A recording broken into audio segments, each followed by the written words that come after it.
Welcome everyone.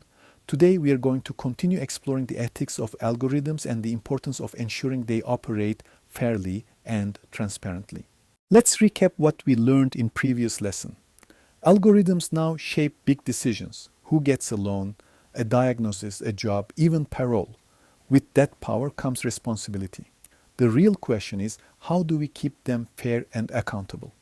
That's where algorithmic auditing comes in, a kind of checks and balances for AI. It starts with data integrity. Bad data means bad outcomes. So the data has to be clean, unbiased, and representative. Next, definitions of success. What does the algorithm call a good result? If it favors one group over another, that's a problem. And finally, accuracy and error rates. Even a 99% accurate system can still fail thousands of people if the errors fall unevenly across groups. Auditing looks for those gaps and corrects them. In short, auditing is about making sure algorithms work not just efficiently but fairly. In this lesson, we'll explore how success is defined for fairness, how to understand algorithmic performance, and how to recognize performance disparities. When we talk about success metrics in algorithms, we have to remember they're not always neutral. What one system calls success can quietly favor some groups while disadvantaging others.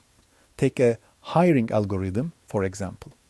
If success is defined as employees who stay at a company for 5 years, it might sound fair at first, but this could unfairly penalize groups with higher turnover rates, often linked to systemic issues like limited career growth or unequal treatment in the workplace. When we talk about fairness in algorithms, one question often gets overlooked. What does success even mean?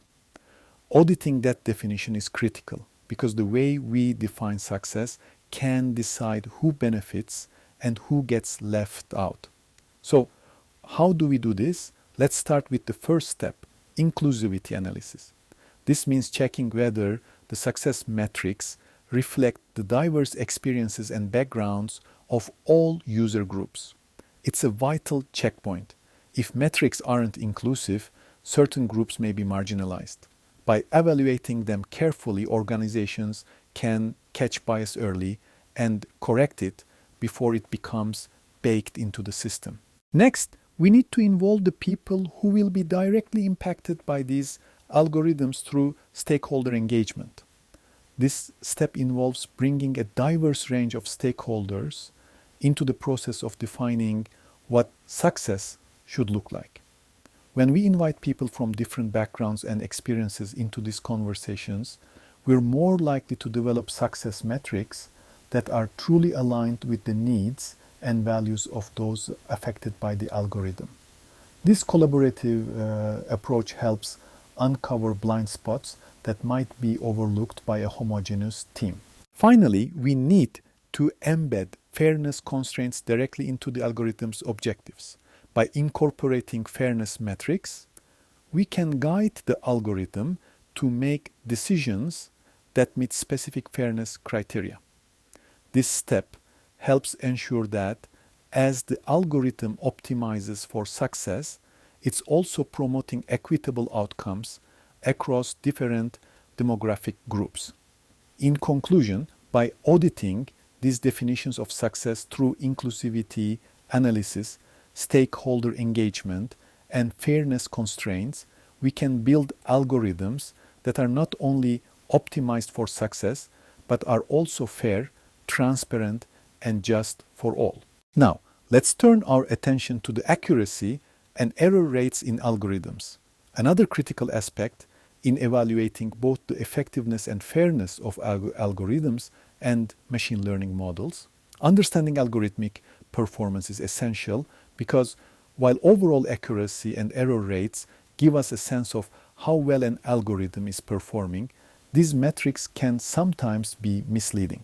For example, an algorithm might have high average accuracy, but that doesn't necessarily mean it's performing well for all demographic groups. An algorithm could achieve high accuracy overall, but still perform poorly for specific subpopulations, leading to biased or unfair outcomes. A key part of understanding algorithmic performance is recognizing the types of errors algorithms can produce. First, we have false positives. These occur when an algorithm incorrectly classifies a negative instance as positive. This can lead to harmful actions against individuals, such as unnecessary interventions or penalties. On the other hand, false negatives happen when an algorithm fails to identify a positive instance and classifies it as negative. This could result in missed opportunities or undetected risks. For example, in a healthcare algorithm, false negatives might mean failing to diagnose a disease in time, which could have severe consequences. Now, one of the biggest concerns with these errors is when the error rates are not uniform across different demographic groups. This is referred to as disparate error rates, a situation where error rates vary significantly between groups. Imagine an algorithm used in the criminal justice system that predicts higher false positive rates for one racial group compared to another. This would mean that members of the group with higher false positives could be unfairly subjected to harsher treatment, which is both unethical and discriminatory. How can we balance overall accuracy with fairness across different groups? We have seen practical examples of these issues as well.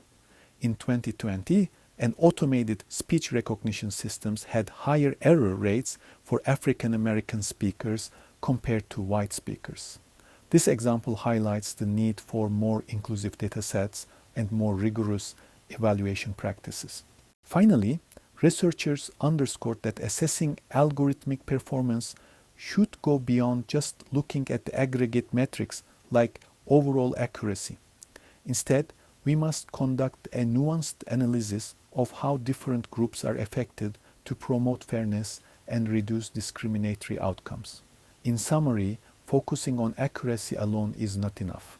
To ensure fairness, we must dig deeper into the error rates and how they differ across populations, striving for equity in algorithmic decision making.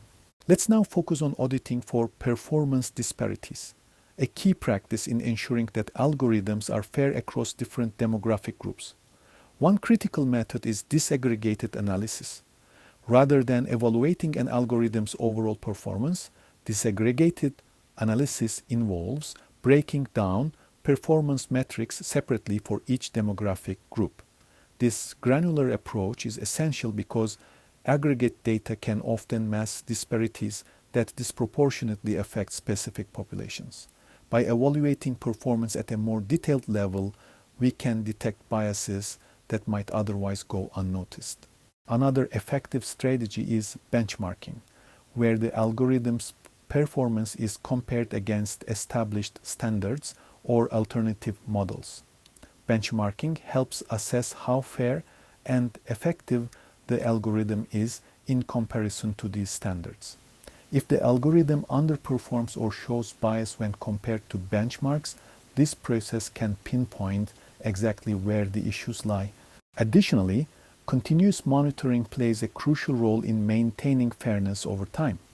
Algorithms are not static. They evolve as new data is introduced or as population dynamics change.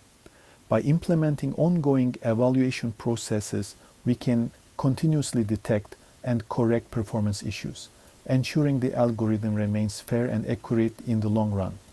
Tools like FairLearn, introduced by Bird in 2020, have been created specifically to assist in auditing and mitigating biases in machine learning models.